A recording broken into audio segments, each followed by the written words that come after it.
Another Friday, another Smackdown. What is up, everybody? Welcome to the show. I just realized, by the way, we hadn't even changed our overlay over here. I hopped in and I was like, let's do this show. Welcome to the Smackdown post show, everybody. It's Denise Salcedo and Robin Lundberg, and it is Friday the 13th. Spooky. Hey, Robin, do you believe in that kind of stuff? Believe in dates and months? Yeah. I mean, like, are we talking Jason Voorhees? Like, I believe in that. Okay, all right. See, it's funny because a lot of people are afraid of the number 13. I love the number 13. In fact, well, I love it because of Taylor Swift, but I have the 13 literally everywhere in my life. So I actually associate the number 13 with good luck. But I know a lot of people, like, there's a fear of the number 13. So Friday the 13th, back in the day, I used to kind of be scared. But then when I became a Taylor Swift fan, I stopped being afraid of Friday the 13th. Oh, I didn't even read, like, Taylor Swift has flipped the entire thing for you. So, yeah, it really has. Yes. The folklore of Jason Voorhees is no more. I like that. I like the play on words, Robin. See, Robin, you're a writer. You get this stuff. You know it. Fastest wit in the West. Yeah, let's go. All right. Aren't you in the East, Robin? Well, I think aren't in the hemispheres. I'm not talking coast. Oh, okay. I was about to say, technically, you're on the East. I'm worldwide, you know? I have to say the beast in the East. There you go. That's the best thing I can come up with on the fly. But anyways. In the East, and I'm rising like yeast, you know? Oh, what up? See, look at you coming out here with surprises today. You're about to start rapping like your whole resume out here. Well, I was once a battle rapper, a freestyle battle rapper. What? Yeah. I've done a lot of stuff, Denise. I was a stand-up comic, sort of. I ran an open mic on Bleecker Street for a while, and I was in competitive freestyle rap battles. So yeah, I've done. No wonder right now when you said that, I was like, oh, that's pretty good. I didn't know you came up like you did that stuff. I thought you just got lucky and came up with it right now on the fly. No, Denise, you let me off my leash. You didn't see. You know what? I dare you, Robin, to when I say, hey, what'd you think of this match? I dare you to wrap your thoughts on the match. The whole show, it might get old. Yeah. All right. How about this? Robin, what did you think of SmackDown? I mean, I thought it was a gold mine. Anytime you put the bloodline, you're going to get my time. Oh, what up, bro? Okay, that's pretty cool. I gotta tell you, I wish I could think like that so fast on the fly, but no, that's pretty dope. All right, guys, give some love to Robin in the chat for that. That was very cool. All right, well, we got Friday the 13th Smackdown to talk about, and we actually had a very, very fun show here today. Of course, it's the go home show to Saturday night's main event, which I will be here tomorrow doing a watch along, hanging out with you guys, doing a post show. So if you guys want to come hang out, I will be here tomorrow doing that. But Robin, let's go ahead and dive right in. We kind of got a bit to get into, and I want to get started off with kind of how we closed out the show, because that was sort of like the biggest thing they had promoted for the night, and it was the confrontation between Cody Rhodes and Kevin Owens, although not very many words were shared, and it pretty much ended up just being a freaking brawl. That's what it ended up being. What did you think of what they did here today? Look, I mean, I think a lot of times that's how you build up for the next thing, right? Like the next match, the next event. You want them to be at wit's end and wanting to get get after each other and go after each other and all that. So I don't really have a problem with ending in chaos and doing like that. I think they did well to build to Saturday night's main event. I think they did well to build to Raw on Netflix. So all of that worked for me. Yeah, dude, I thought they did it's funny because I feel like when they first announced Saturday night's main event, I really wasn't expecting the show to have like a lot of good matches. I was kind of expecting it just to be like a filler show for the month of December, right? And now, like, we're going into the show and we have a pretty hot feud for Cody Rhodes. We, of course, have the finals of the Women's United States tournament. Like, for the most part, there's a lot of good matches for tomorrow's show. So I feel like they really kind of stacked it up. But yeah, in regards to Cody and KO, that was like the biggest thing that was promoted on the show, but it wasn't like the newsiest thing of the actual show. But I love that they kept the fact that, you know what, these two guys, things have gotten extremely personal. So all they want to do right now is fight. And sometimes, Robin, when you're heading into a match, all you want to know, all you want to see, all you need to understand is that these two guys hate each other because they cannot keep their paws off of each other. Well, especially when you've already been building it, right? Like, it's not like, it was like surprise. It happened, today. This is something that you and I have talked about it at length this week already and last week. And so, like, it's not a new thing. We're now on the eve of the actual confrontation in the showdown. So what else is there left? Yeah, that's pretty much it. So let's go ahead and get into these super chats here, and then we'll go ahead and break in down everything else that went down on the show. We got Luis Arturo Mendez. What's up, Luis? He says, my money is on Chelsea to win tomorrow. Well, Luis, I got to tell you, I think your money is in the right place. Thank you so much for the super chat. We got Sheldon Jackson, who gifted 5 DWO memberships. We also got Kevin Zwicker in the house, who says, feels like we are getting 2 PLEs and less than a month apart from each other with how loaded the cards are for Saturday night's main event and the Netflix premiere. This is so freaking true. As I was just saying right now, that this Saturday show for tomorrow is shaping up to be like a can't miss show. But on top of that, we just wrapped up not too long ago, 2-3 weeks ago, was Survivor Series War Games. And then we're heading into the Netflix premiere, which is, now 3.5 weeks away. I mean, this kind of feels like we're getting a lot in this short amount of time, which, Robin, I'm cool with. I love this. More of this. I'm good with this. Yeah, I mean, look, I don't, how could you be mad about it? And that's, again, I've sort of made this point before, Denise. This is why you can't expect every event to be the end-all, be-all event. Or else, it's just not possible. It's not possible to super serve the audience with PLEs, premium live events, and all of them to be WrestleMania, or all of them to be SummerSlam, or all of them to be the thing that changes the landscape of WWE forever. If most of them are good shows where you sit down, you enjoy your time from beginning to end, and the story, the overall direction advances, that's a success. Now, you need the home run ones in there. Don't get me wrong. I'm not saying you can go the entire calendar year that way, but the reason some of that stuff is reserved for the special or the biggest times is because you have to hold some stuff back, or else, it's never going to land. Yeah, for sure, man. Like you said, like just the fact that we have these good shows, we have a lot because I remember kind of going back to Survivor Series War Games, and you and I did that show together, Robin, that post show. And I remember that a bunch of people were just like, this was not a good show. We didn't like it. And yeah, people just weren't into it. And I feel like right now they're trying to, kind of get things going once again. Like I remember, I feel like the shows that we got following Survivor Series, like Raw and SmackDown, all of those were good. Everything on that end has been great, but it does feel like, we've come pretty far in a short amount of time from just Survivor Series War Games. But let's go ahead and get into Bayley Darley here, who says, excited for Chelsea to win the title, and KO destroyed Cody tonight.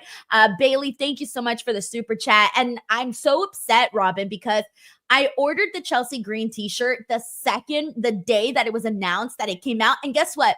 My shirt was delayed by WWE Shop. I don't know why, but apparently it's not going to get here till December 18th. And I ordered it 2 months ago. And I'm annoyed because I really wanted to wear my Chelsea green shirt tomorrow. I'm like, tomorrow's the day to wear it. So now I got to wait until it actually gets here. We got Sheldon Jackson here, who says, Denise, they did the thing we talked about on Instagram. Women main eventing matches all week. Raw, NXT, Dynamite, and SmackDown. What a week for women's wrestling. What I was going to say, the last match on you're right, because the last match was technically, it was Chelsea and Bayley, right? And then they did the segment afterwards with Cody and KO. Yeah, it was. Yeah, that was the pacing of that. And I guess I didn't think about it because with the Cody KO stuff, I don't know, I guess I considered that the main event. So does it still count? I mean, it was the last match of the night, but it wasn't in the, the final portion of the show. Does it count? I mean, yeah, I think on television, that's the main event. The main event is whatever comes last. That is the biggest thing of the show, generally, to me, on a TV product versus, especially a WWE TV product versus, when you get to the actual shows, that's when you're talking about the main event being the actual match. So to me, it's a little bit of a distinction with WWE. And it's one of the reasons you get these fights online, like, how time the show and how much wrestling was on the show, because WWE is going to sell their events around building the story, interview segments and stuff like that in the middle of their episodic television. So it counts. Let's go. Sheldon, thank you so much for pointing this out. Yeah, this was something that I picked up on NXT, actually. It was when I was watching NXT, and it was funny because I hit up Sheldon right away on Instagram because Sheldon's the facts guy. And I asked him, like, hey, man, when's the last time we got a situation where we were seeing the women main event on all of these shows? And at that time, I was only thinking Raw and NXT, but there was also the Deadline women's main event. So it's actually been going since Deadline. It was Deadline, Raw, NXT, Dynamite, and then Smackdown here tonight. So it's kind of cool because it just happened randomly, which is how it should be. Thank you so much, Sheldon. We got Sean Davis here who says, Robin for the win with the Bloodline rap. For reals, man. Robin, I'm so impressed. You even gave me a video idea while you were rapping. So yeah. Really? Yeah. What you're not going to reveal? No, I never reveal my ideas on the air. Heel? What? I said you're not going to reveal the deal that's your Achilles heel. I had it right the first time too. I heard it right the first time, and then I can't even try. I'm not even gonna try because I can't rhyme. Just say like Hakuna Matata. I got my Ula Fala. You don't want no problems with me until you see my father. See, that's good. I can't even think that fast. Oh, man. Thank you so much, Sean Davis. We got Infamous Raider Loco who says, Tiffy is the Christmas present. We all want a new champ. Oh, I think it is coming. Infamous Raider Loco, I think of all nights, tonight was the night that I sensed it. We got Bayley Darley here who also says, I want Tiffy time by the time 2025 comes. I think 2025 will be Tiffany Stratton's year. Bayley, thank you so much. We got Terrence Johnson here who says, Robin, what's your thoughts on the 49ers linebacker quitting in the third quarter? Oh, I mean, look, I think I back George Kittle. Let's bring it to wrestling, right? George Kittle, a known wrestling fan, has come out and said he's never seen that before. He hopes he never sees it again. It's immature. There's no. What happened? He basically refused to go in the game. So from my understanding, I haven't been as dialed in to that, right? Because I'm not covering it every day. But from my understanding is he refused to go in the game. And then George Kittle was asked about it after the game and blasted him for that. Oh, okay. So the 49ers linebacker refused it. And George Kittle, who's the quarterback, right? For the 49ers? Tight end. Oh, okay, okay. I just figured he's the most popular quarterback is Brock Purdy. George Kittle is a known, like every time I interview George Kittle, I talk to him about wrestling. So he's a known wrestling fan. So I think he was at WrestleMania maybe 2 years ago. I forget when he was, but huge pro wrestling guy. So that's why I use that connection, because he's the one I saw comment. That's how I found out about it. I saw George Kittle comment on it. But my thoughts are that's weak. It's lame. You don't do that. You ask to go in the game, you go in the game. I mean, like, it's competitive professional sports. You don't quit. Yeah. Oh, man. All right. Terrence Johnson, thank you so much for that. We got Anthony Giuliano who says we're going to see a new rap videos from Robin. I'm telling you guys, I'm keeping my idea under wraps. Anthony Giuliano, thank you so much for the super chat. All righty, everyone. So let's go ahead and get into our next topic. And I think the next topic we need to get into is the topic that we were getting a bunch of super chats about. And that, my friends, is the Women's United States Championship Tournament. So we have been covering this now for the last couple of weeks. And I'm so happy, Robin, because my scenario of what I thought was going to play out ended up happening. We're going to have Michin versus Chelsea Green at Saturday night's main event. We saw Michin defeat Tiffany Stratton, which we'll talk more about in just a second, because I think we're going in a certain direction with her. And then we saw Chelsea defeat Bayley. And now it's going to be Chelsea versus Michin. And of course, Chelsea Green is the favorite going into this match. Of course, Michin has a lot of respect from the fans, but it's Chelsea Green who has, I would say, the popular vote right now of who should be winning this inaugural U.S. title. And I'm so excited for this match. Both of them are just really nice people, very, very talented, and both really care about what they're doing. I'm so excited about this match. What did you think about both of the semifinal matches that we saw and the finals that we're going to see tomorrow? Yeah, I mean, I thought they were good, and it went just as we predicted, and just as Chelsea Green predicted when you and I did Busted Open. What was that, yesterday? Time is crazy. I don't I know. I have an eye twitch right now, Robin. I haven't slept in like at least a week. Oh, you So got my eye twitch is back. It always happens. That one was on purpose though. That one was on purpose. Yeah. No. But get some rest, Denise. But as soon as we're done, because I know you got to be up. You got to be up dumb early tomorrow. Literally. Thinking about the time change. But yeah, no, I thought the matches were strong. And it's like you and I we literally discussed this exact scenario. And I think it worked. A big win for Michin to help elevate her. And then you get Chelsea Green into that final for what I think will be the, coronation of this build of the character that she's been going off for a long time. Dude, again, I feel like both of them got really big wins today. I love that Bayley went out there and, did the job for Chelsea because, Bayley is so accomplished. And then Tiffany Stratton, like we said, she doesn't need it because she's got the money in the bank briefcase. So let's get to that portion of it all. So Tiffany, when she lost to Michin, there was a backstage segment with Nia Jax and Candice LeRae.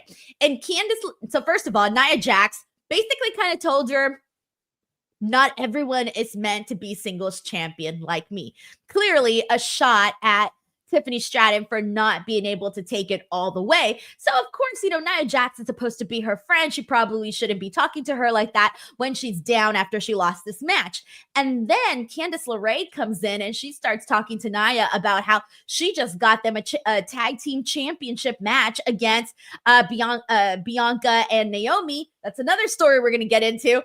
And they're sort of icing out Tiffany Stratton. They're leaving her out of this, man. And she's just kind of standing there like, oh my God, like this girl's out here calling me a loser. And then this girl is out here also calling me a loser and making match opportunities without me, even though I was here with Nia Jax first. So 2 things. 1, I do think we are definitely closer to that cash-in more than ever. And 2, babyface turn for Tiffany Stratton is incoming because right now, based on how they're treating her, and we've been seeing this for a while, but I think it was more so clear here today that we are going to get a babyface Tiffany Stratton based on the way that they are mistreating her supposed friends.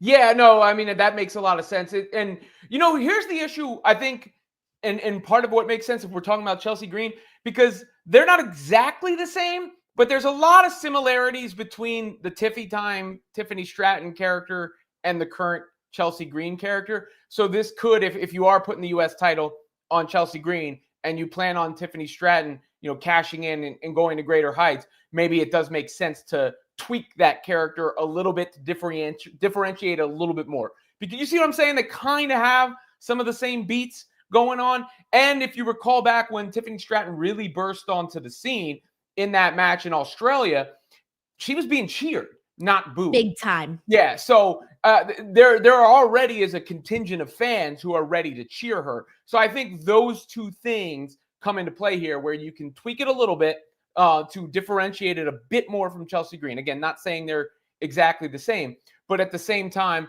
also in that way, embrace what made her popular and well-received in the first place.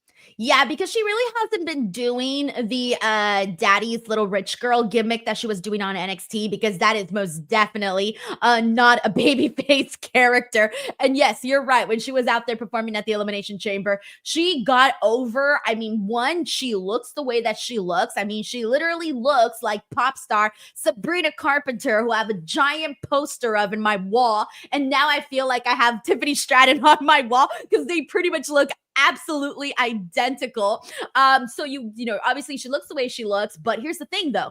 She can freaking go. She's not just a pretty face. She has all of the talent that you can possibly need. And I think she has a lot of personality, and she doesn't shy away from, cutting good promos. She doesn't cut away from, showing the character aspect. So, Tiffany Stratton really does check all of those boxes. And so I think we've known for a long time that she was on the horizon of something. But yes, it feels like the crowd wants to cheer for her. They don't want to boo her. And it's been like this for a while. And it was kind of weird in the beginning, because in the beginning, she was, when she, and by the beginning, I mean when she went to the main roster, she was presented as her heel self, because that's what she was on NXT. She was a heel. But like you said, the crowd did not want to boo her. The crowd wanted to cheer for her. And it's been months and months later, and now we're finally looking like we are getting there. So it feels like they're not going against the grain, which is definitely a good thing. So, all right, we got Bayley Darley here who says,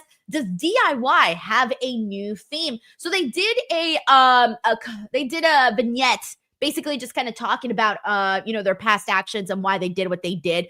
Pretty generic stuff there, but I think it was cool though with the black and white imaging instead of the colorfulness of it all. What'd you think of it, Robin, for DIY? Yeah, I mean, and it's fine, it's good. I want to see where it eventually winds up, because we've sort of been, I feel like, rehashing the same points here, where we're talking about it's why nice they needed it. Yeah, they needed it. Yeah, but okay, now what? Like, that's kind of what I'm waiting for with DIY. So that was one of those things I saw on the show and I processed, but it didn't stick to me while I was watching it wasn't the part of SmackDown. When we sat down at the beginning and you said, "Hey, pretty good SmackDown tonight," and we were discussing the beats, I didn't. That wasn't the one that popped into my head. DIY. I don't understand why they did this. Okay, I lost it. Damn. Something, but I panicked. You know what happened, Robin? I overthought it like I always do. DIY.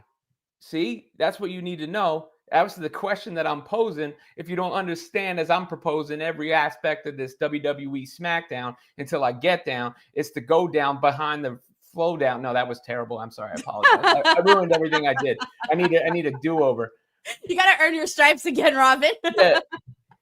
I need a mean. I keep going like Mean Gene Okerlund. Anthony Giuliano here says, Denise, did you see the new YouTube video of Becky Lynch getting into Magic, the Gathering card game? We might be getting a sponsorship with WWE and Magic. No, I did not see that. And it's very funny because I have a friend who is very into Magic. And how do I say this? I was very surprised by that when this friend told me that. And I'm looking at him and I'm going, you're into Magic? I feel like that's for little kids, But apparently there's this big community of people that create like Magic videos. Like this isn't, I feel like before I used to think like magicians were kind of rare, but no, there's like a whole like subculture for magicians online. That's not magicians. Magic the Gathering is like a card game for nerds. And I say that. Oh, so it's not magic tricks? No. Wait, so I gave that whole story, but my friend was into magic tricks for nothing? Yeah. No, Magic and I say nerds with all due respect. I am a nerd in many ways. You just heard me freestyle. As you can tell, Robin, I am not in that cold, like in no, that. No, look behind you. See the Wolverine and the Hulk right there. That's Incredible Hulk number 181, which is the first appearance of Wolverine in the comics. So I'm a nerd. Right? Like, so when I say nerd, I don't mean it as a pejorative or an insult. But yes, Magic the Gathering is a card game for nerds. They get together and they play this at places like at comic book stores or places like that. It's kind of like Pokemon in a sense, like that kind of deal where I've never actually played it, but you get like these almost like a cultish following. And they're not doing magic tricks. They're playing Magic the Gathering, the card game. All right, well, just so you guys know, for the other Magic, like magicians, they have a whole ass freaking like Instagram people that post about them and TikTok and all of this. So, and whatever, you learn two new things every day. All right, Anthony Giuliano, thank you so much. We got Infamous Raider Loco who says, I mean, the main event we all want is Reg versus Robin. I mean, I'm down, whatever, I mean, Righteous Reg, I'll smoke him like some Reg. Like literally, I have an idea. But I'm going to keep it under wraps until I toil with it. All right, we got Anthony Giuliano who says, has anyone noticed the Saturday night's main event commercial? They added The Rock in the beginning of the commercial. Maybe The Rock comes back tomorrow. Did you notice that, Robin? I did not notice that, but if they did do that, that might be foreshadowing. Because here's one thing I almost guarantee. The Rock's going to be on that first Netflix. On Raw. Oh, if he's not, I'd be like, what the fuck? Yeah, and that's only a few weeks from now. So either he's showing up there as the big surprise, or they're paying off something there. And I don't buy this bullshit that's been online. Like I saw the last couple of days, like, oh yeah, they just had The Rock come out for an appearance at the I don't see why he would come out What was that? What pay-per-view what PLE was that? Bad Blood. Bad Blood. I don't buy that he would just come out, and I don't even know. I'm sure whoever reported it was reputable, but I just don't buy it from wherever, like just from a common sense standpoint, where he would come out and say nothing. Because if he was just coming out for an appearance because he was in town, he would do his shtick. He would come out and play to the crowd. He wouldn't come out and say zero to continue to build the speculation. That is to lead up to something. And Netflix on Raw and Netflix makes a lot of sense for that. We've seen him in the promos for that. Obviously, we know where he is on the board. We know the importance of the Netflix deal in the grand scheme of things for WWE. So I hope so too, man. Oh, no, it's happening. So the question is whether it's happening there or it could be a continuation. And Saturday night's main event, you forget, this is on NBC, is it not? It's not even just on Peacock. I think it's on broadcast television. So this is a big deal for them to make sure they satisfy that as well. So it makes logical sense for him to come out at Saturday night's main event and then his next appearance to be Netflix. Because those are it's close enough together where you can build one to the other.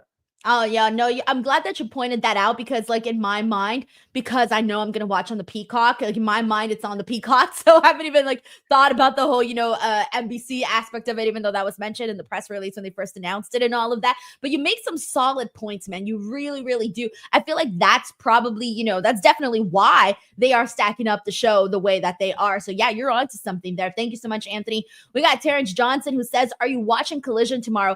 No. So I usually don't watch Collision, especially when they are running up against the pay-per-views. It's just too hard for me. I don't watch two shows at the same time. And I do want to hopefully start covering Collision again in January because this December, it's December. It's the holidays, guys. Like, plans happen. There's parties. I'm going to Santa's Village next week. So I made plans for all of Saturdays. And then the final Saturday is World's End. It's on Saturday. Yeah. It's World's End on Saturday, so I'm going to be doing that. So it's just very hard for me to watch Collision during this month. So I'm hoping that next month I get back on board because I haven't seen Collision in at least like 3 months. No, that's a lie. I did watch Collision at the start of the Continental Classic, which was a couple weeks ago when we had Okada and Daniel Garcia and Juice Robinson and Will Ospreay. That was the last time I watched Collision. We got Junction 28888 here who says, work nights and usually have to listen on Spotify. Glad to get to watch the podcast live for a change. Junction, thank you so freaking much. I always love when this happens because I know that there's totally different, viewers from YouTube and listeners on Spotify. And it's so cool because I'm always, Robin, reading like my stats and stuff on Spotify to see where people are from that are listening to the show. And it gives me all this little fun facts like, oh, this person listens on their TV. This person listens on an iPhone. This person's in this age demographic. And so all of those fun things. So it's always nice to see the audio listeners hop on to the actual stream. So thank you so much, man. I appreciate that. We got Bailey Darley here who says, happy birthday. Wait, it's not my birthday. I was like, wait, Bailey, it's not my birthday. Are you going to do a video on the kickoff Netflix? So they announced, Robin, today that they are doing a Netflix kickoff show on Wednesday, this coming Wednesday, the 18th. I don't know exactly what that is. I don't know if it's like a fan event or what. I did reach out to PR to ask if that's like a media thing, if I should be there. So if it's one of those situations, then obviously I will be there. But if it's one of those things where it's just like a fan thing, then, obviously I won't be there. But I guess it all depends on that. But I have reached out to PR and see what they tell me and what they say. And if it's something that I should or shouldn't be at. So we'll find out hopefully soon. Thank you so much, Bailey. We got Anthony Giuliano who says The Rock cut a promo on his Instagram after his Bad Blood appearance, walking backstage to his car. If you didn't see that video, did you see that, Robin? I did. I don't know if I saw the whole thing because he likes to cut, but I did see that he cut that promo on IG in the style that he was doing in the build up to WrestleMania. Remember, he was cutting all the Cody Crybaby promos in that style too, and including like really long, like 15-minute promos on his IG. Right, exactly. He always does that too. The really, really long promos. I think there was one that was like God, I felt like it was 20 minutes. So it was right at the time when he came back to the company. And I know this because I had to listen to the entire thing and pick out all the news bits from it. So yeah. Infamous Raider Loco says, damn, The Rock helping Solo win on Netflix. So let's get to that. We are going to have, well, at least Roman Reigns has officially challenged Solo Sikoa to a match on Netflix. It has not yet been accepted. So, but it's going to be, guys. We know how it is. Once a challenge is put out there, the match is going to inevitably happen. Dang. And this was kind of cool too, Robin, because this was in a vignette video by Roman Reigns. And he was basically talking about how, you know, after WrestleMania, he lost everything, right? He lost his bloodline, Paul Heyman, his Ula Fala. And now he wants that back. And when he gets that back, he is going to be acknowledged once again. And of course, you know, challenges Solo Sikoa. So what did you think of the promo, the vignette, the challenge? And do you think The Rock comes out to help out Solo on Netflix? That seems like the obvious conclusion, I think, at this point, that's the tie-in. If The Rock is going to be there, it's either going to be Solo Roman related or Cody Rhodes related, or both at the same time somehow. I kind of think personally that Cody and Rock might be hotter than Rock and Roman right now, just because for me, it's still Rock Roman. It is? Yeah. Even with the way it got, you know, because if you remember when Rock left, his last promo was on the Raw after Mania, straight across from Cody. And he said he was coming back for him. So, I don't know. Logic tells me Cody Rhodes is actually The Rock's target. We'll see. You know, and if some of the rumblings are true that Seth and Punk could be on the first Netflix on Raw, which is another thing that's been reported on the interwebs. I don't know if it's confirmed or not, but let's just live in the universe where that's true. That does open up the possibility of Roman and Punk at WrestleMania, which we've talked about. I've kind of preferred the idea of holding it to SummerSlam, but that might just be because I live near MetLife Stadium and SummerSlam's going to be there. Yeah. By the way, freaking Los Angeles is getting a bunch of shows at the top of the year. So I'm freaking thrilled because we're going to have Netflix premiere. We're going to have an NXT show here. We're also having Revolution. And then what else? I feel like there was something else. Whatever. Maybe I just added more in my head. But yeah. So we're getting a lot of good shows. Also, Bayley, darling, you're so sweet. You didn't have to send a follow-up super chat on this, but thank you so much. Bayley meant Taylor. Happy birthday, Taylor. Yes, today is Taylor Swift's 35th birthday. So always same thing, Denise, Taylor Swift. Same difference. Yeah, I wish. There's one big difference. You want to know what that is, Robin? Actually, there's a couple of big differences. But the biggest one is what? Direct deposit? Yeah, the direct deposit, bro. I'm about 2 billion short. I'm 2 billion short of Taylor's being similar to Taylor, you know? Bayley, thank you so much. We got Bayley Darley, who also says Heyman turning on Netflix to set up Punk versus Roman. Ooh, you think they would do that on Netflix so soon? Yeah, I mean, you want wrestling. Rock Cody one night, Punk Roman the other night, whatever night, doesn't matter. That's, I think. Wait, you're saying, say that again? Punk and Roman one night, Rock and Cody the other night. Oh, yes. Yeah, I could see that. I think that's the biggest possible WrestleMania they could do. Yeah. Holy shit, man. And it's so funny because I always forget it's like the 2-night thing for WrestleMania, but you're right. That could be a possibility, and that would be absolutely insane. However, the only thing going up against that, though, is that The Rock is looking like he's not going to be at WrestleMania. This is what creative is being told right now, that Rock's not scheduled to be there as a wrestler. But The Rock called that out online. I know that's what everybody's saying, but that's what's been put out there. Like, creative is not planning anything as of right now for The Rock.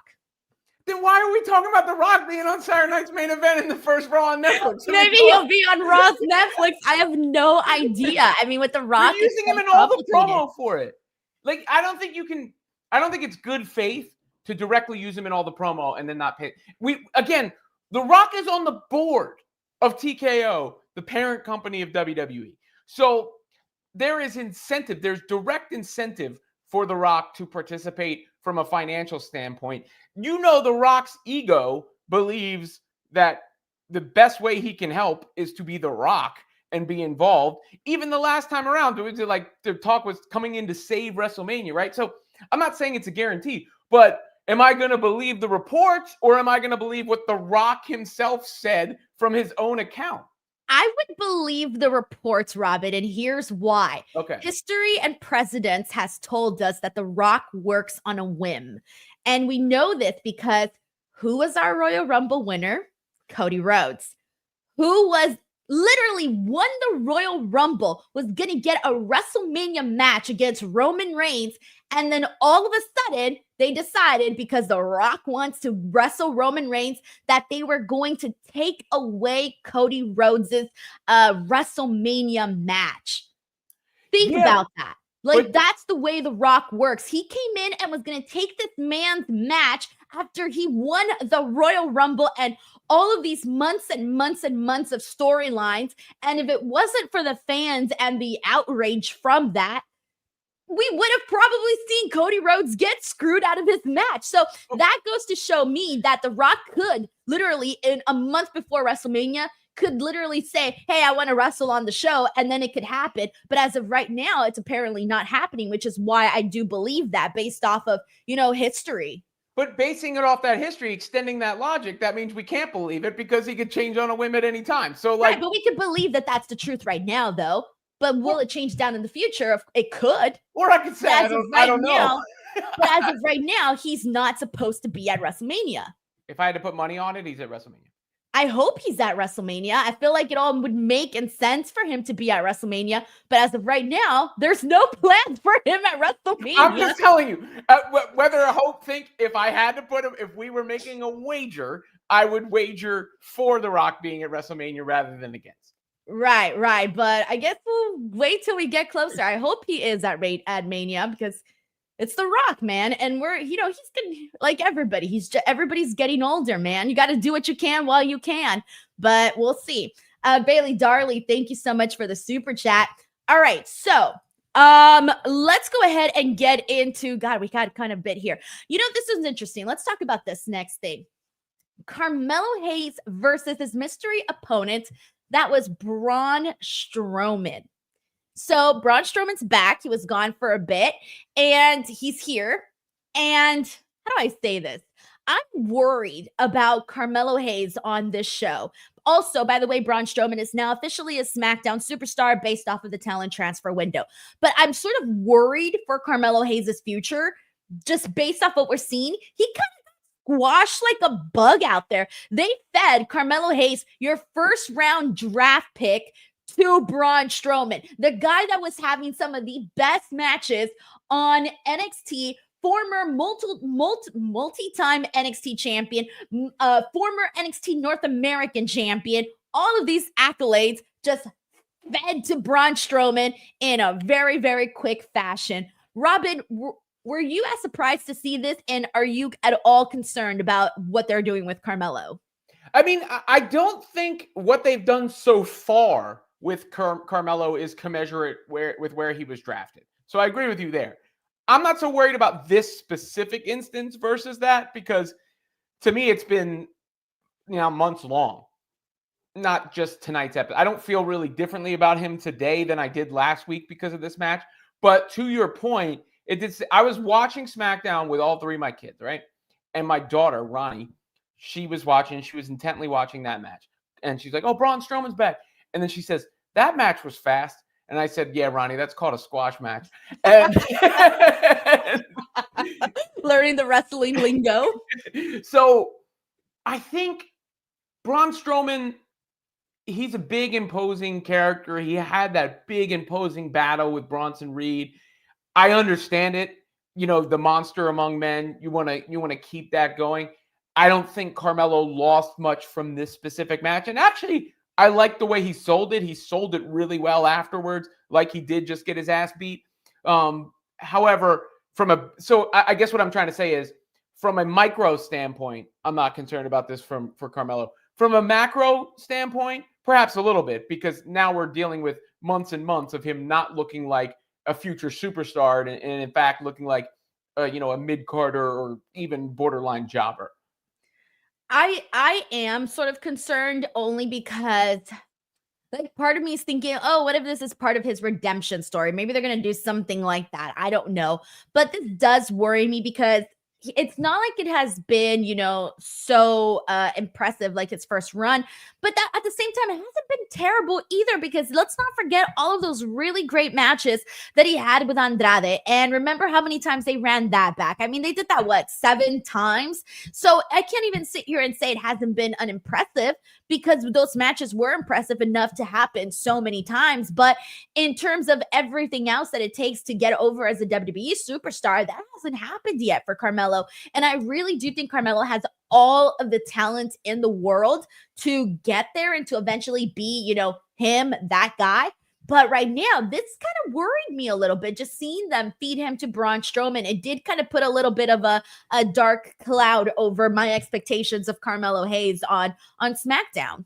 I get it. No, like, trust me, I understand it. I just, to me, like, I was curious where they were going to go, but it made sense for Braun Strowman. And I think it's just kind of more the same for Carmelo Hayes, to be honest. So I believe he already needed something to bounce back from the process of what's going on, and delaying that a little bit won't hurt. But what that is remains unclear, because he needs an image rehab on the main roster. Yeah, I feel you on that. Anthony Giuliano says, why is NXT people just staying in the mid card? I feel like, why call them up if you're not going to use them or build them up? And it could be worse. You could literally be called up and then let go. A la Cameron Grimes, a la Dijak, a la, am I missing somebody else right now? Those are the first 2 that come into my mind. But yeah, it is unfortunate when that happens.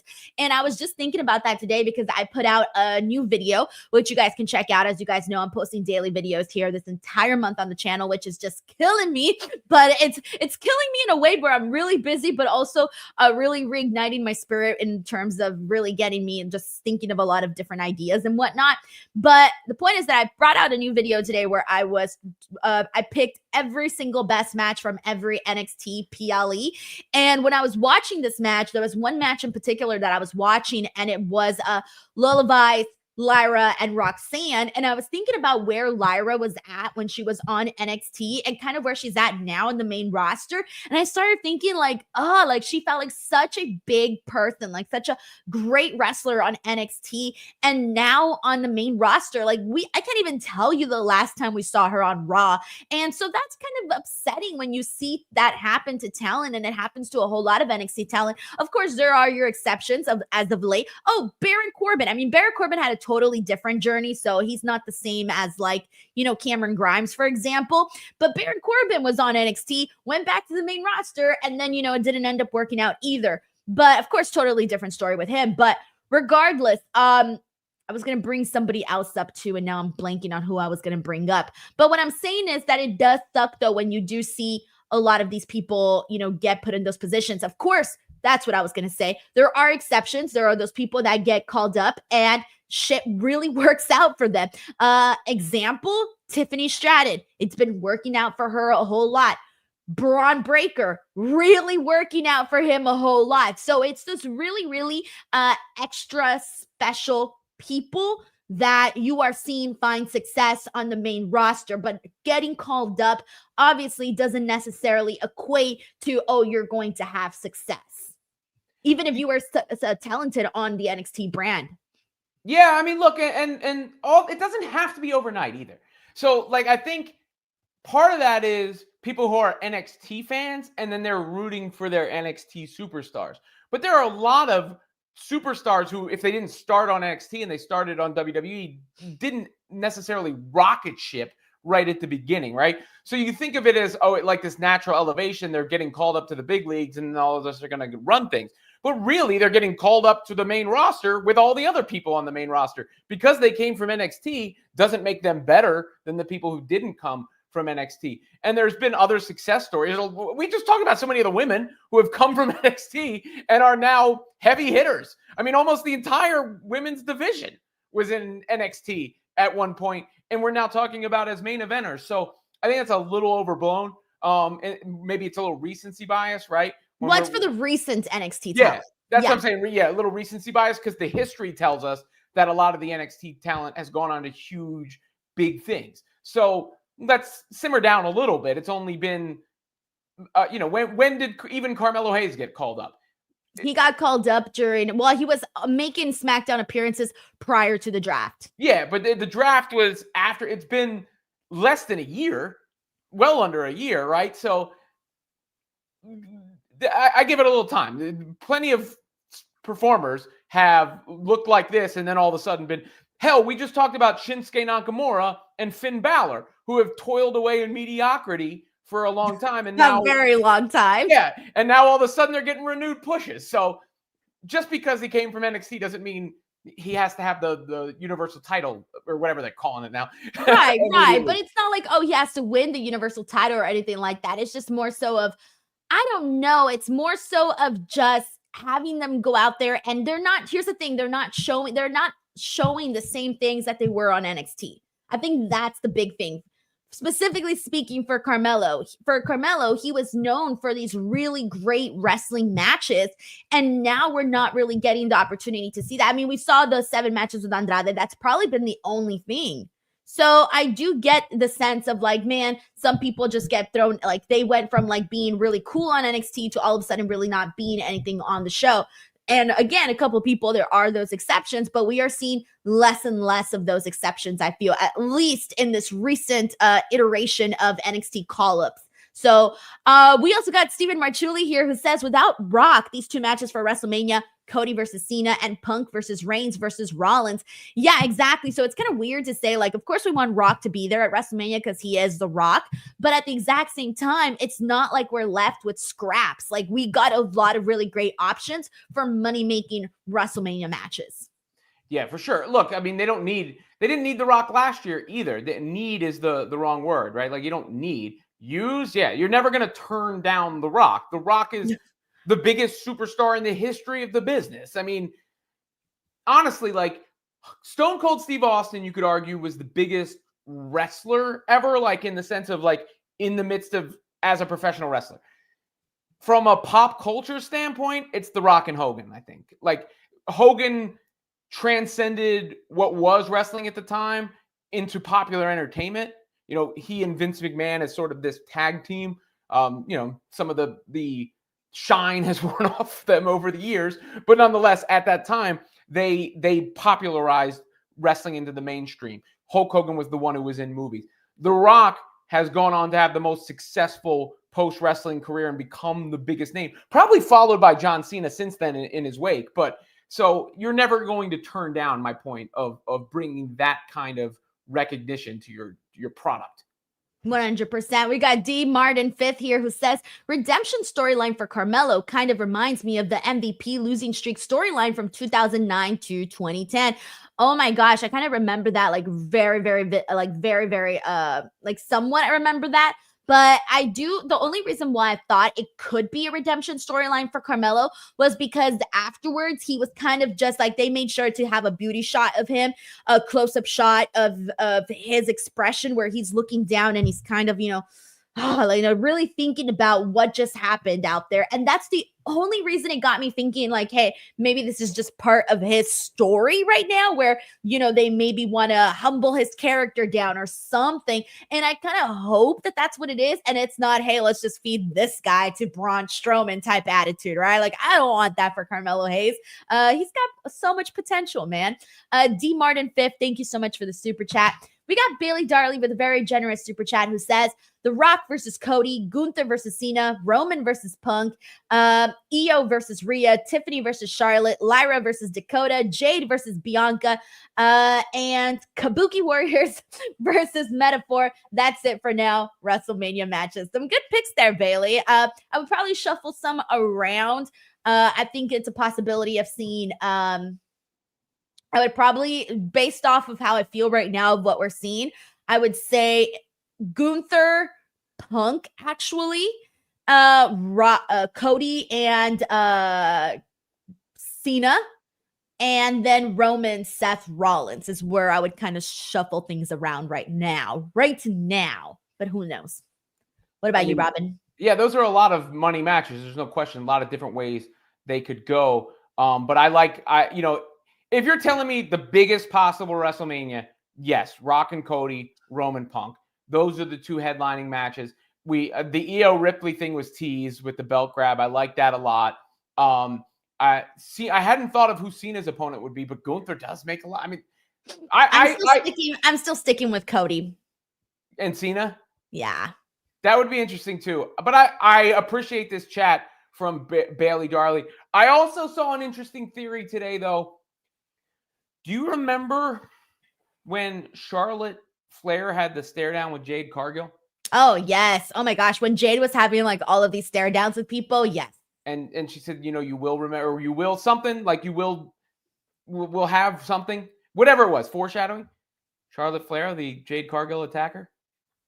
I know that's one of the theories that I've been seeing go around too, that it could be Charlotte.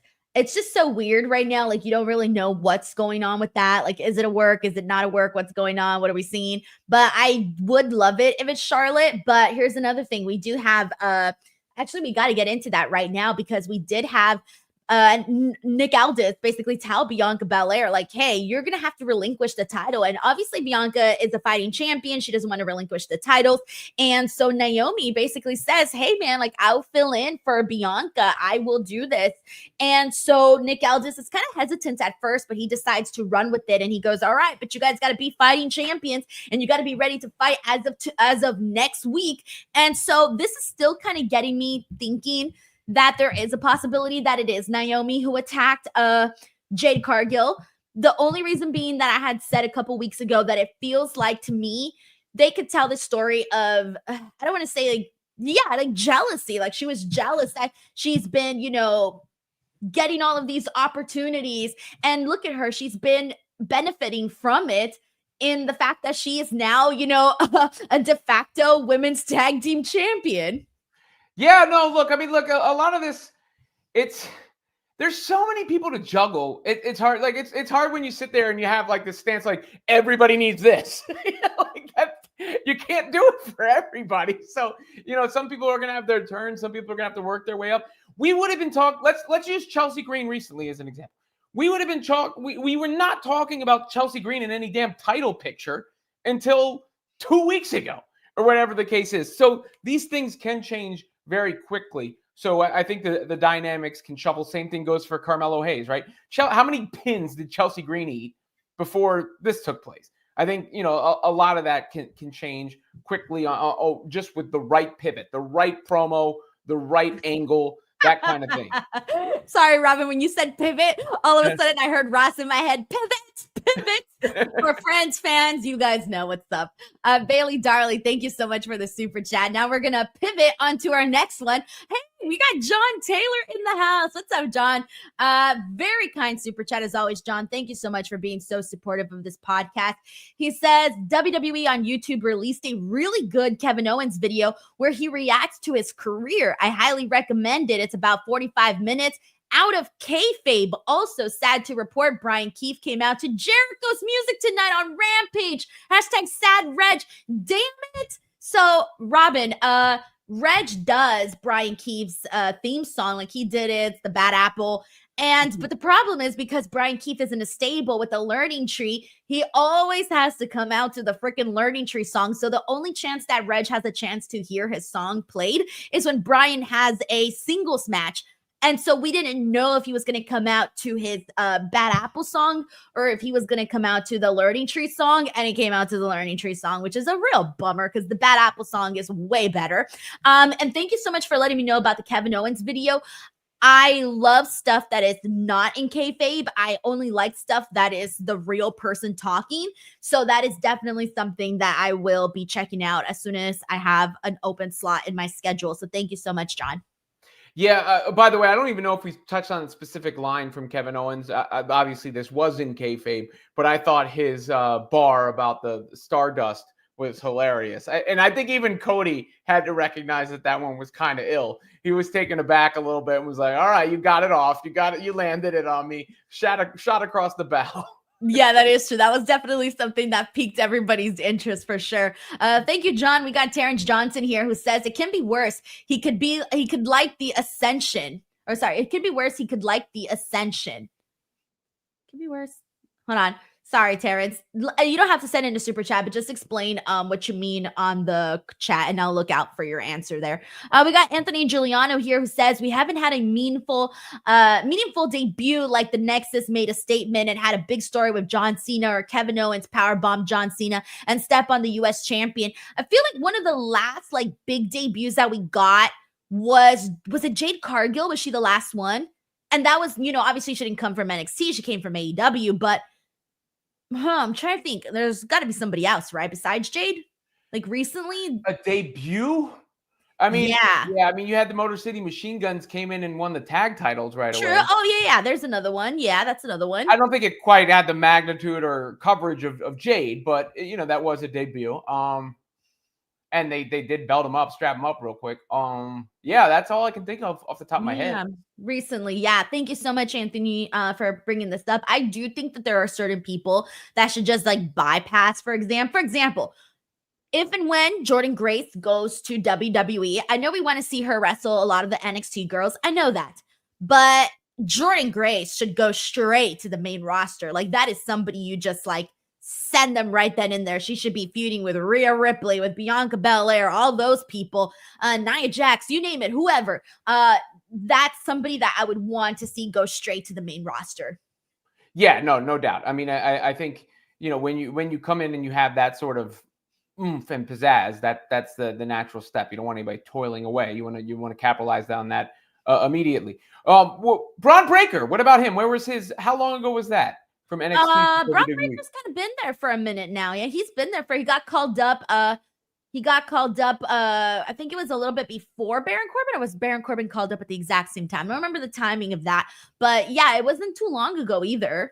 He still feels new. I guess Braun Breaker still feels new to me. So Braun Breaker feels very new to me. Yes. Yeah. Yes. He's still very, very new. Was it in 2024? When he got called up to the main roster? Let me double check. I might be confusing the start of 2024 with the end of 2023. Yeah. That happens to me all the time. So let me just make sure. Hold on. Yeah, his main roster debut was on the February 16th, 2024 episode of SmackDown. When he joined the SmackDown brand, the following week, he made his return for an in-ring debut, defeating Dante Chen. Oh, yeah, there was another NXT person right there. That's more recent than Jade. It's fucking wild. Holy shit, I got no perception of time. Yeah. So that counts. So wild. Thank you so much, Anthony, for all the support. We got Sarah in the house who says, I was at this show and it was epic. Got the OTC shirt. That is right. Sarah let us know that she was going to the show. So happy you got your OTC shirt, man. That's some good stuff. Sarah, I'm glad you enjoyed the show. I think you got a really good show today. Honestly, you got a lot of good stuff. So it's always good when you go to a good show. While we're doing the rap stuff, I just got another idea. We could redo the Naughty by Nature song, Down with OPP. You down with OTC? Yeah, you know me. I don't know that song, but I'm here for it. You don't know that? I guess that, man, you're young. That was a big song. How does it go? You down with OPP? Yeah, you know me. You down with OPP? Yeah, you know me. You down with OPP? Yeah, every last homie. No, I don't know that song. Yeah. Sorry, Robin. It's like an 80s. It's not like even my style of hip hop. Like I was a 90s and early 2000s. I mean, still now I'm into like rappers, right? But that was a big hit. Like that's not like a minor song. That was a huge hit. I feel so bad. Out of the loop. Toodaloo. Don't know it. Sarah, thank you so much for the super chat. We got Bayley Darley here who says, I believe Charlotte is going to go after her because she loves championships. And I know Tiffany's opponent. I hope I'm right. If we do get Charlotte and Tiffany, I am so on board because as we know, people have made a lot of references and connections to Tiffany and Charlotte because they are pretty similar in a lot of ways. And yeah, that would be very, very cool. But I'm here for that. I'm actually really, really here for Charlotte versus Tiffany. I think that's probably would be the match I would want to see for Tiffany. For Charlotte, of course, she's got options. Jade, Tiffany, and she could pretty much go in there with anybody, but still. Thank you so much, Bayley. And all right. Let's see. What else do we got? Lose Review says Denise only knows Taylor Swift. Look, I'm sorry, guys. Actually, my favorite artists, I will tell you my favorite artists. Those are my Spotify Wrapped, okay? My favorite artists are Taylor Swift, Lana Del Rey, Sabrina Carpenter, Olivia Rodrigo. Like, those are the people that I listen to, you know? That's my genre. Taylor Swift was also on I don't have Spotify, but on my Tidal. I'm one of the people who have Tidal. The Taylor Swift was there, but my daughter plays all the Taylor Swift songs. So it was like Taylor Swift, Teenage Mutant Ninja Turtles. Kendrick Lamar was number 1 this year. Jay-Z was number 2, and that's my favorite artist of all time. And I was glad to see with all that allegation stuff that I don't know if the latest news, but anybody who's been following it, clearly that lawsuit is bullshit. So is he in the clear or is he not in the clear? He's going to be in the clear, yeah. Oh, he's going to be in the clear. It's obviously I'm not overselling because I'm a fan. Because look, I don't care. I'm not going to idol worship, right? Like somebody does something, they deserve to be. And I was waiting to comment on it until more information, but it was actually right before the show.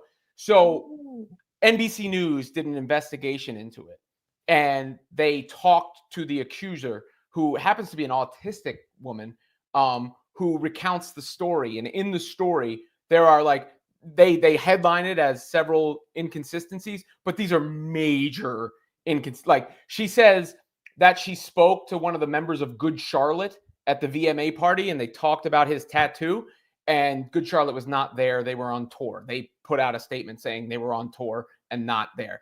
The place that she identified it happening is not the place where Jay was that night. And she said she called her father to pick her up afterwards. Mind you, she drove from Rochester to Manhattan. It's like 5-hour drive.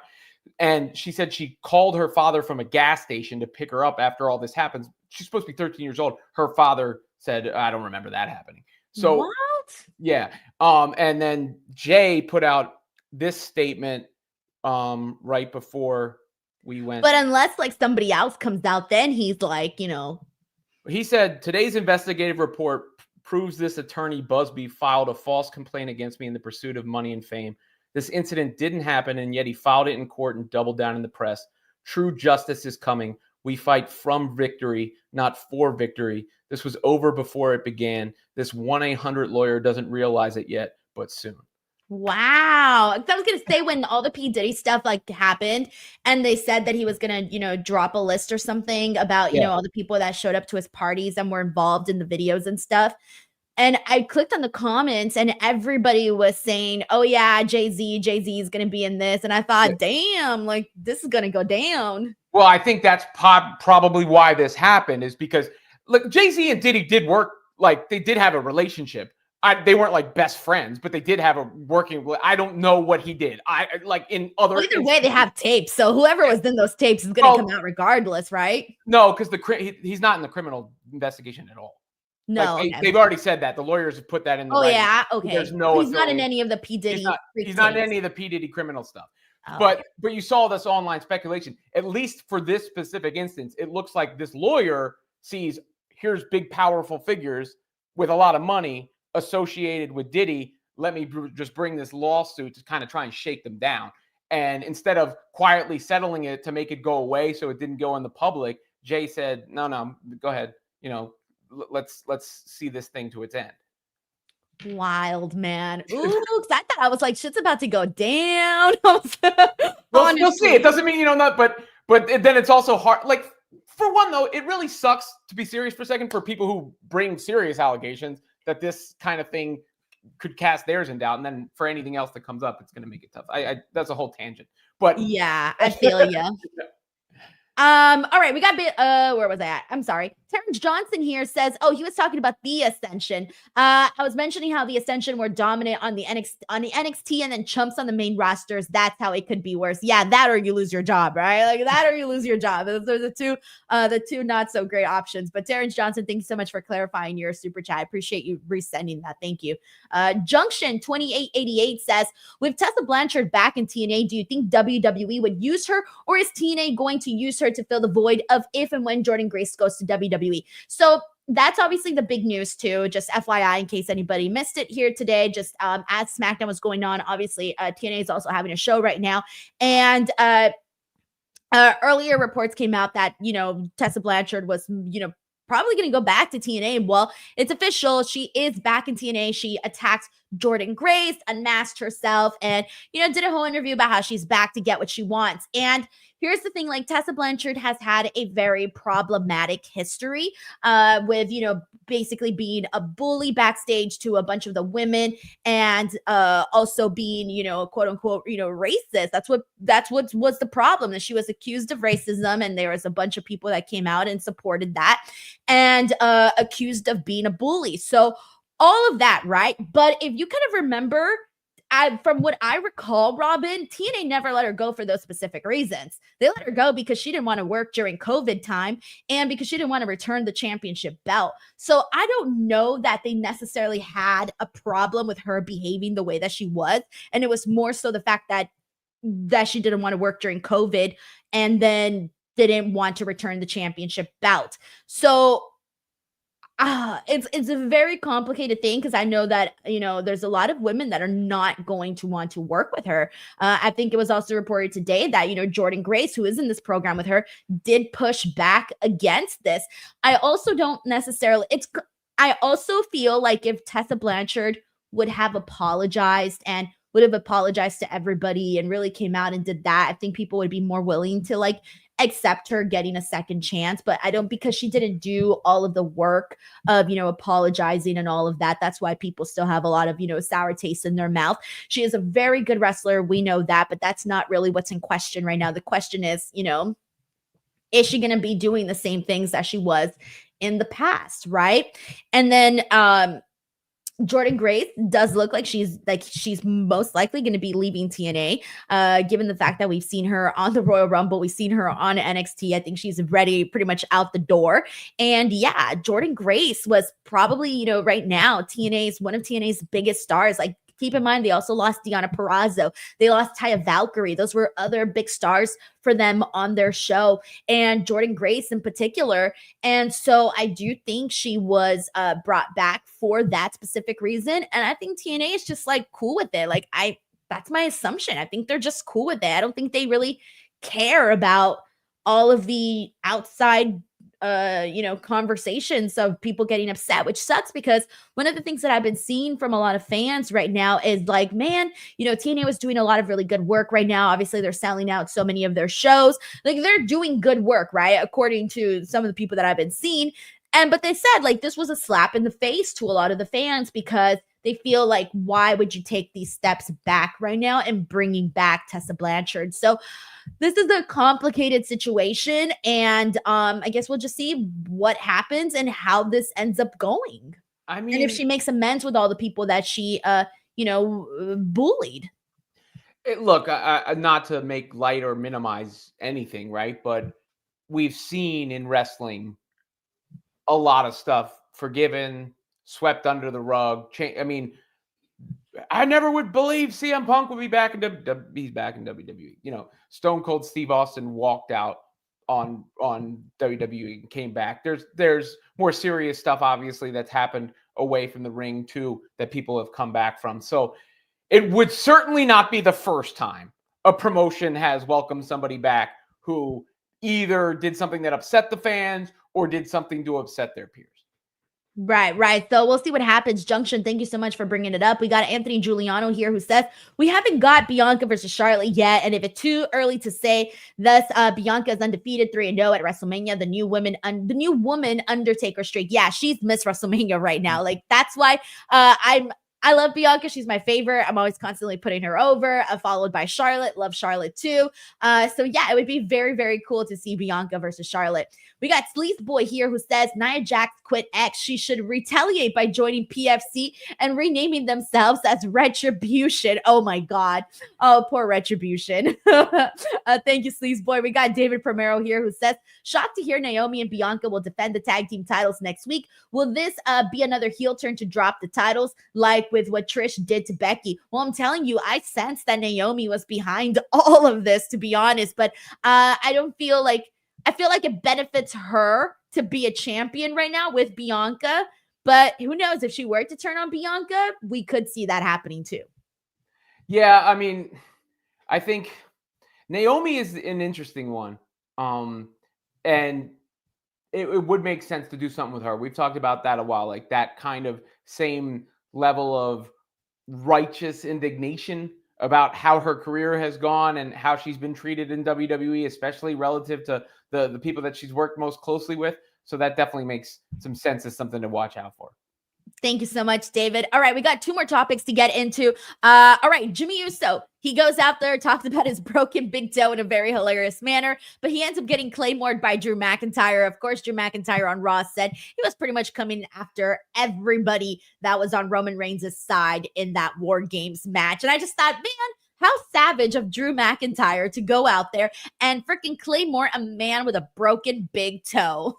I think it worked well, though. I mean, like, this little return for Drew McIntyre has been good, and him coming for their heads, I like it. It immediately makes him feel important again. And also, let's give some credit to Jimmy Uso. Like, everybody affiliated with the Bloodline almost, other than the Tongas, feels like a big deal. I mean, almost everybody. And for Jimmy Uso, who clearly of the Usos is the, lower on the hierarchy of popularity and where they are relatively speaking, when his music hits, it's like, oh, here comes Jimmy Uso. And I thought he did a good job cutting the promo too. So, and when he said wrong Uso at one point, because I think, what are they chanting, Yeet? Yeah. Yeah, and he was like, wrong Uso. That was great. All right. The last thing we got to get into here really is LA Knight versus Solo Sikoa. The really big thing that happened after this was that they continued the attack on LA Knight after this match ended in a DQ because of the Bloodline getting involved in this. And afterwards, Andrade and Apollo Crews came out to help out LA Knight. They had said on commentary that it was because the Bloodline attacked them. I don't remember that. I think that was when they were sort of that. Were they the ones that got attacked like in the beginning or something? 'Cause I'm sorry, I just completely forgot that they were attacked last week. Yeah. Well, they didn't look great here. Like we were talking about Carmelo Hayes. They didn't look great. They come out to make the save and then just get their ass kicked. Pretty much. Yeah, pretty much. That was what happened there. Like, they were supposed to, help him get his comeuppance. And I thought, really, like, that's all you could do for LA Knight? All right, sure, whatever. But this wasn't really, I didn't think the match wasn't bad, but it wasn't, great either. I thought the ending was more so a little bit more exciting. Like, before we got to the DQ, like the last 2 minutes of this match, I thought were probably the strongest, but it did kind of have a little bit of a slow start. But I'm also sort of wondering, like, what the hell is going on with LA Knight here? Of course, we did get that Shinsuke Nakamura promo, but yeah, it kind of feels a little bit more tame though to me. Yeah, except for, what I did? I popped when he did the LA, with everybody saying LA Knight, yeah, again. So, like, as long as he's got that, he's going to be okay. My favorite was actually when he did the backstage interview and he was talking about the Ula Fala, but he called it the Ufa Lafa or something. Yeah. That's what I'm talking about. That's when he did it at the end. So I thought, I thought that worked. That promo worked. I thought that was funny because for the longest time, I don't even think us wrestling fans even knew what it was called. And then one day they're like, oh yeah, the Ula Fala. They just started calling it that. But before that, they didn't really call it anything. And I didn't know what to call it. I'm like, Roman's necklace. That was the only thing. And then when they started saying Ula Fala, I feel people were just not really remembering the name. And so the Ula Fala. All right, we got a couple more super chats to get into. Here we go. This is from Anthony Giuliano, who says, you think we can see Big Jim wearing the U.S. Championship at some point in the future, especially right now that he's going to be out, due to the broken toe. But down the line, I could see it. I think there's a huge there's a window open there for anyone really to go grab the U.S. Championship. Yeah, I mean, that's an interesting thought. I hadn't really thought about that, and it does feel like he's a he matters now. It's good. Like the elevation of that entire faction is really unbelievable if you think about it. Like, because it started with Roman, and they were like, okay, familiar. Now it's Roman, Jay, Sammy, Jimmy, Solo, Jacob Fatu. 6. I think there's 6 guys out of that feel like they really matter. Yeah, I think you're right. We got Bayley Darley here who says, I'm happy Big Jim is back, and I wonder Drew's first proper feud. Well, he's going into that match with Sami Zayn tomorrow, so I would probably say Sami Zayn, but after Sami Zayn, I don't know. It could be I don't think they're going to circle back to Punk. There's Roman. they could do that, or God, maybe he'll go back to yeah, I'm trying to think. Well, if he's going to everybody associated with Roman, why isn't Roman involved? Right. Well, what's the point of that? Yeah, that's why I was thinking Roman. I don't know why I'm holding back on the idea, but yeah, Roman. This Punk thing too, unless they like kind of tie them all in. It's tough because you think of, all right, maybe I think the Netflix thing, you got him and Solo, so that's where that's happening. Then you have the possibility of The Rock. Then you have the possibility of Punk. And now you have this thing with Drew McIntyre, and you have the inevitable match with Cody again, right? Like, so there's a lot in the Roman Reigns pipeline, if you will. So it makes it hard to narrow down the focus. They might keep this Drew Sammy thing going for a while. That feels like the most realistic option right now, just because Roman's, preoccupied in a different direction. I think we'll find out tomorrow, depending on how that goes. Yeah, that's true. Yeah, that's true. Man, my brain is just hurting from all of these scenarios, honestly. All right, let's see. We got Sleaze Boy here who says, dream match, Jake Paul versus Ric Flair. Do not tell either of those two guys, because if they see this, they will both sign off on it and be on board with the idea. All right, I just know they would both say yes to that. Oh man. Yeah. Sleaze Boy, thank you as always for making us laugh here. Alrighty, everyone. That was SmackDown here tonight, the Friday the 13th episode. Tomorrow, I will be here live doing a watch along and a post show for Saturday night's main event. I haven't set up the stream yet. I'll set it up tomorrow, but just know that it is happening. We got another super chat here from Anthony who says it could be Jey Uso versus Drew. That could be another option, because it ain't gonna be Jimmy right now. It could be Jay to get some revenge for him claymoring his brother. So yeah, there you go. Thank you, Anthony.